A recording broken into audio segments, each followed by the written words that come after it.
د بجلی د زیاتو بیلونو په ضد د احتجاج په مهال پیښور کې په تاجرانو په زور د دکانونو بندولو په سر د جماعت اسلامي ګوند د پیښور په مشرانو مقدمه درج کړل شوې ده. د جماعت اسلامي په غږ پرون د خالی پروز په ګڼ خیوات کې د بجلی د لوړ بیلونو په ضد کاربندیز او احتجاج شوی وو او دغه احتجاج په مخال په سوشل میډیا داسې ویډیوګانې خورې شوې چې پکې لیدل کېږي چې جماعت اسلامي بیرغونه په لاس ځینې کسان تاجرانو باندې په زور دکانونه بندوي. د جماعت اسلامي مرکزی یا صوبایي قیادت دغه ویډیوګانو په اړه خپل نظر نه ښکارا کړي، خو د بیلابیلو ګوندونو مشرانو، تاجرانو، د مدني ټولنې فعالینو په خلکو په زور د دکانونو بندولو عمل غندلې او له حکومت یې غوښتنه کړې وه چې د دې غیر قانوني عمل باید په سخت نوټس واخلي. د پیښور په ګلفت حسین شهید پولیس تاڼه کې د اس ایچ او په مدیریت کې درج مقدمه کې د جماعت اسلامي 11 ځلي مشران او فعالین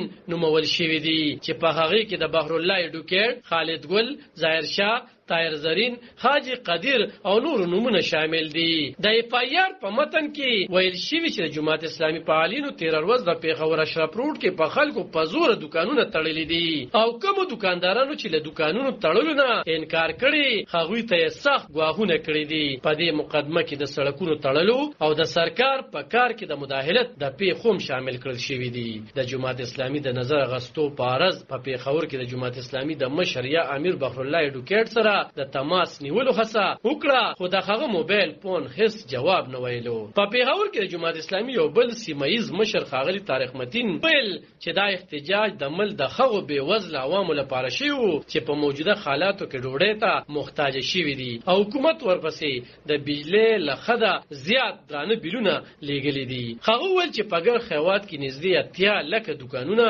80 لکه دکاندارانو او کاروباریانو د جماعت اسلامي په غږ خپل دکانونه، مارکیټونه او کاروبارونه تړلي وو او جماعت اسلامي په هیڅ چا په زوره یا جبر دکانونه نه دي تړلي. دغه کاربندیز په مخال د خیوات په ټول سترو او وړو ښارونو کې دکانونه، مارکیټونه او کاروباري مرکزونه تړل شوي. په بیلابیلو سیمو کې په زرګونو خلک احتجاجاً سړکونو ته راوتلي وو او د حکومت په ضد یې شعارونه ورکول. علب خان شیرپو، دلبر نیوز، 400. د بجلی د